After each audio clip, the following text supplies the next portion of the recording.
আল্লাহর দেওয়া মেহমান আসলে রহমত আল্লাহ নিজেই দিয়ে দেয়। মানে কখন ভাবে যে তৈরি হয়ে যায় খাবার একমাত্র উপর আল্লাহই ভালো জানে।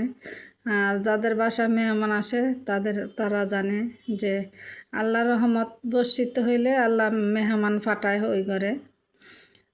আসসালামু আলাইকুম, সবাই কেমন আছেন? আলহামদুলিল্লাহ, আমরা তো ভালো আছি। হঠাৎ মেহমান আসছে বলতে কি, আমার ছোটো ননদের ছেলে চারটা বাচ্চা অনেক অসুস্থ হয়ে গেছে।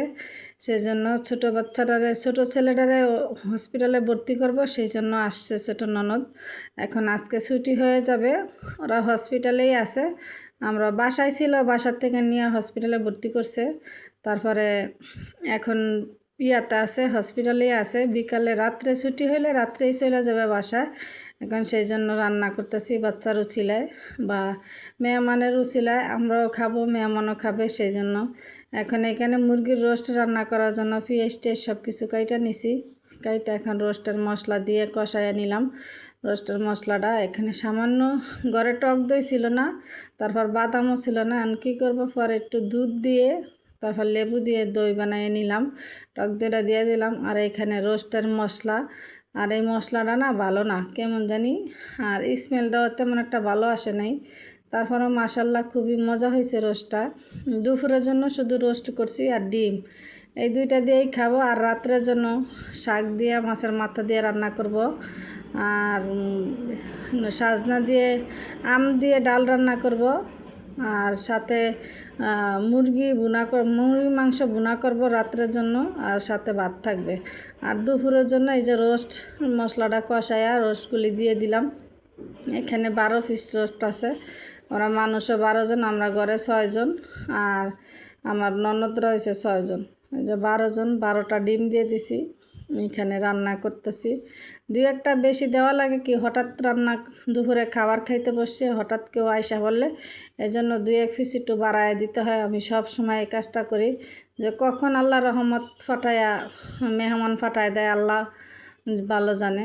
আর কার কিসমতের খাবার কোনখানে লেখা রাখছে একমাত্র আল্লাহই জানে, কেউ বলতে পারবো না। হঠাৎ এখন আমি রান্না করছি, কেন আমি নাও খাইতে পারি, আল্লাহ আমার না তৌফিকে নাও রাখতে পারে, এই খাবারটা অন্যজনের তৌফিকে রাখতে পারে। সেজন্য আমি কী করি, সব সময় ভাত রান্না করি, যাই রান্না করি একটু বাড়ায় রান্না করি। দুপুরবেলা কেউ আসলে যেন দৌড়াদৌড়ি না লাগে, খাবারটা যেন দেওয়া যায়।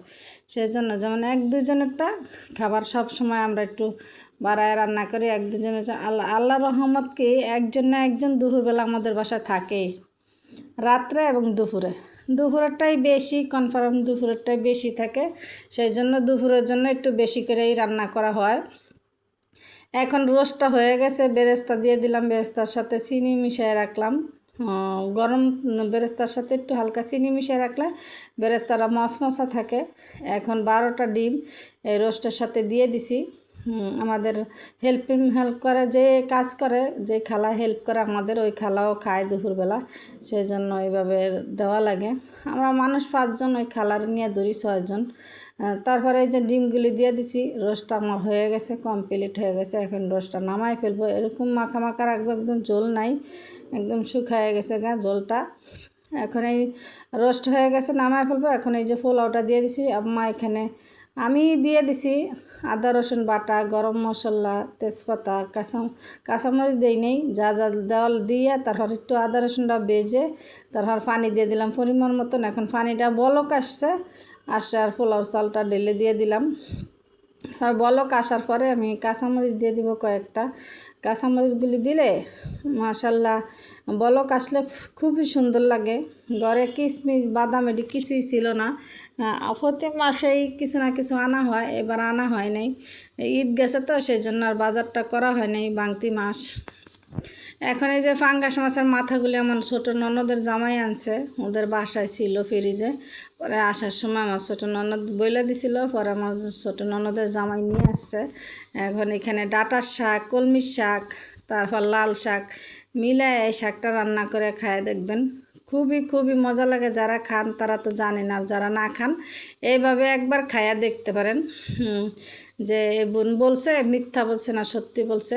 একবার খাই আপনারা দেখতে পারেন।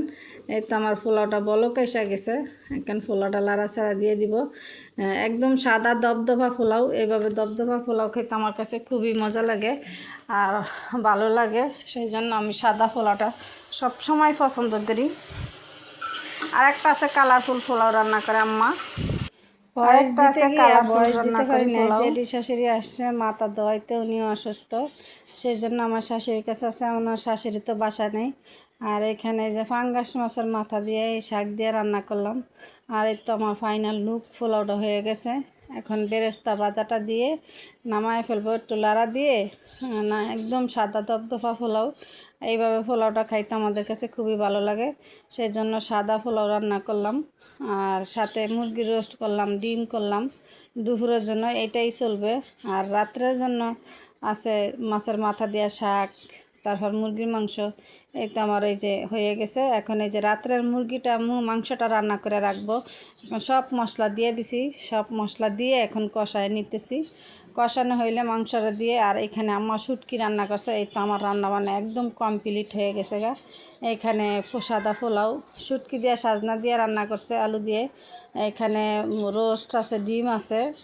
আর এই জায়গায় যে শাক রান্না করলাম মাছের মাথা দিয়ে, যে শাকের তরকারি। আর সাথে আছে আমডালটাও রান্না হয়ে গেছে। এখন সব কিছু হয়ে গেছে। আর সাথে আমি এই যে মাংসটা বোনা করে নিতেছি। একদম সুন্দর মতো মাংসটা বোনা হয়ে গেলে জিরার ফাঁকি দিয়ে দিব, কয়েকটা কাঁচামরিচ দিয়ে দিব, দিলে আমার রান্না শেষ। এখন শুক্রবার দিন সবাই খাইতে আসছে, জুমা মোবারক সবাইকে, জুমার দিন। এখন আমি খাবারটা বাড়বো, সেই জন্য আবার একটু ভাবলাম যে আপনাদের সাথে শেয়ার করি।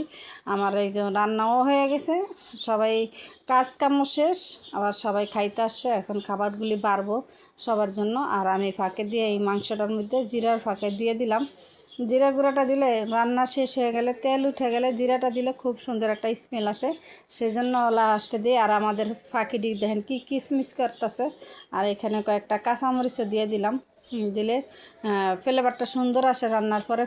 দিলে কাঁচামরিচটা দিলে কাঁচামরিচটা একটা খুশবু খুবই সুন্দর। আর আমাদের এখানে ফাঁকিতে কি কিসমিস করতেছে দেখেন। যদি আমার ভিডিওটা ভালো লাগে, দেশ ও দেশের বাহির থেকে যারা যারা দেখেন সবাই কমেন্টে জানাবেন কে কোথা থেকে কোন জেলার থেকে দেখেন। সবাই ভালো থাকবেন, সুস্থ থাকবেন, আমাদের জন্য দোয়া করবেন। দেখা হবে নতুন একটা ভিডিওর সাথে। এখন আমি সবাইকে খাবার দিয়ে দিলাম, সবাইকে খাবার টাবার দিয়ে দিলাম। আসসালামু আলাইকুম।